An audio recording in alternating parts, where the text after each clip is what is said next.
One way to look at an installment sale from a real estate perspective is when the seller acts as the bank and carries a note for the buyer so the buyer doesn't have to go out and get a normal loan.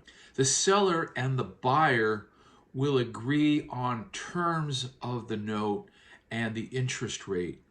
Now, this usually happens when the seller has a free and clear property and doesn't have to pay off an existing mortgage. Often the loan term is interest-only payments so that the seller and buyer don't have to figure out the amortization schedule. So the buyer will be making monthly installment payments to the seller over the term of the loan. I typically see loan terms of 2 to 5 years for the typical installment sale. In addition to a seller installment sale, there's also something called a qualified intermediary installment sale, where the qualified intermediary takes the seller's place and the buyer will be making installment payments to the intermediary instead of the seller.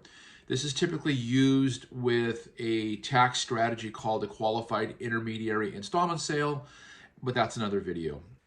With the seller installment sale, the advantage to the seller is that they can potentially defer some of their capital gains taxes since the seller is not receiving all their proceeds in cash, but instead is spreading it out over several years.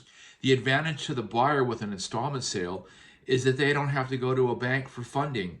They basically just draw up a note and deed of trust with the seller in escrow, and they make their payments to the seller over the term of the loan. Installment sales are quite common in the investment real estate world, not so much with homes. Hit me up if you want more information on installment sales or if an installment sale is right for you.